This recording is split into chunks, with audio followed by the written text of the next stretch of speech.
Di Rengas Dengklok, seorang kolega dari Soekarno dan Hatta, yaitu Ahmad Subarjo, yang saat itu adalah anggota PPU PKI dan PPKI, sempat bertemu Mayor Pembela Tanah Air atau PETA, yakni Subenno.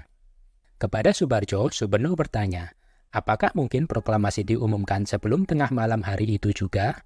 Dengan cepat, Subarjo menjawab, tidak mungkin. Sekarang sudah sekitar jam 8 malam. Kami masih harus kembali ke Jakarta, lalu mengundang para anggota Badan Persiapan Kemerdekaan untuk rapat kilat.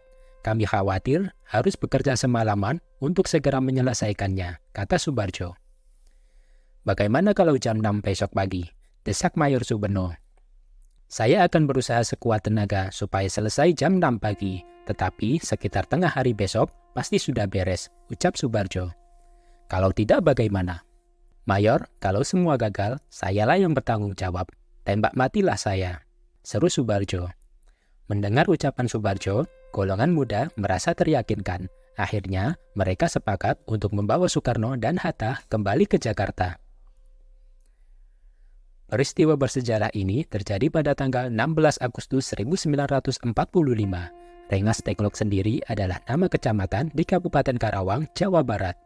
Sehari sebelum peristiwa Rengas Dengklok, golongan muda yang dipimpin Khairul Saleh mengadakan rapat di Pegangsaan Timur, Jakarta, terkait proklamasi kemerdekaan Indonesia dikumandangkan di mana. Dalam rapat disepakati bahwa kemerdekaan Indonesia adalah keputusan rakyat Indonesia, bukan Jepang. Malam harinya, anggota dari golongan muda, Wikana, dan Darwis diutus menemui Soekarno dan Hatta untuk mendesak agar proklamasi kemerdekaan Indonesia dilakukan pada 16 Agustus 1945. Wikana dan Darwis juga memperingatkan Soekarno dan Hatta, apabila pada 16 Agustus proklamasi kemerdekaan belum juga dilakukan, maka akan terjadi pergolakan besar. Desakan Wikana dan Darwis tetap tidak dituruti oleh Soekarno dan Hatta yang berpendapat bahwa pelaksanaan proklamasi kemerdekaan Indonesia akan dirundingkan terlebih dahulu dengan PPKI. Soekarno dan Hatta sebenarnya juga ingin proklamasi segera dilaksanakan, tetapi mereka tidak mau terjadi pertumpahan darah dengan bala tentara Jepang, yang pastinya merugikan bangsa Indonesia. Mendengar hal itu, Wikana dan Darwis kembali mengadakan rapat bersama dengan golongan muda di Jalan Cikini 71, Jakarta. Dalam rapat diputuskan bahwa Soekarno dan Hatta akan dibawa ke Rengas Dengklok untuk dijauhkan dari pengaruh Jepang. Para golongan muda yang kurang sependapat dengan pemikiran golongan tua akhirnya nekat, dalam tanda petik, menculik para golongan tua agar terbebas dari pengaruh Jepang dan mau segera memproklamirkan kemerdekaan Indonesia. Soekarno mengaku bersedia memproklamasikan kemerdekaan setelah kembali ke Jakarta. Namun, golongan muda juga tidak sepenuhnya percaya. Mereka khawatir Soekarno masih berpihak pada Jepang melalui PPKI dalam urusan kemerdekaan bangsa ini. Ketegangan antara golongan tua dan golongan muda berakhir ketika Ahmad Subarjo menjemput Soekarno-Hatta di Rengas Dengklok dan menjamin bahwa proklamasi kemerdekaan terlaksana pada tanggal 17 Agustus 1945.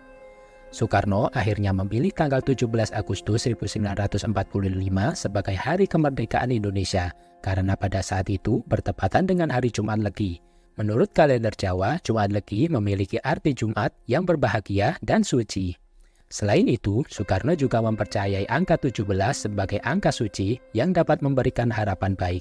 Lebih lanjut, dalam Islam, Al-Quran diturunkan pada 17 Ramadan, dan jumlah rakaat salat 5 waktu umat Islam adalah 17 rakaat.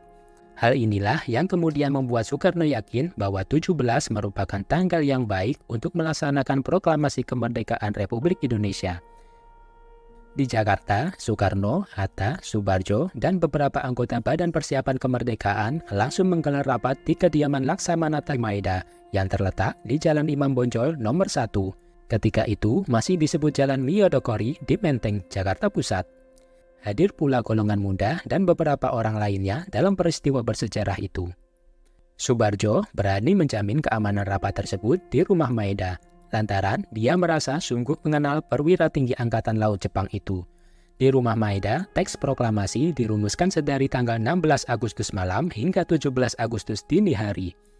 Meski dalam prosesnya terjadi perdebatan yang alot, namun pada akhirnya naskah proklamasi berhasil disusun buah pemikiran Soekarno, Hatta, dan Subarjo.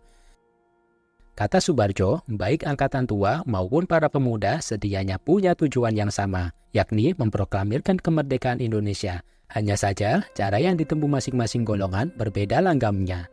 Jaminan nyawa Soebardjo pun tak sia-sia, prediksinya tepat. Naskah proklamasi dibacakan pada tanggal 17 Agustus pukul 10 waktu Indonesia Barat. Kemerdekaan Indonesia tersebut dideklarasikan oleh Soekarno di kediamannya di Jalan Pegangsaan Timur nomor 56 Jakarta Pusat. Ini menandai berakhirnya masa penjajahan sekaligus kemerdekaan Indonesia. Dan sisanya adalah sejarah. Bangsa ini dibangun oleh dua kelompok, golongan muda dan juga golongan tua. Paduan dari keduanya menghasilkan sesuatu yang bisa kita nikmati bahkan sampai hari ini. Semoga bangsa ini tetap menjadikan perbedaan antara dua golongan ini sebagai penyeimbang dalam merawat dan menjaga bangsa. Jayalah Indonesiaku, Dirgahayu. Simak pengetahuan seru lainnya di channel Lemari Buku Bapak. Dadah!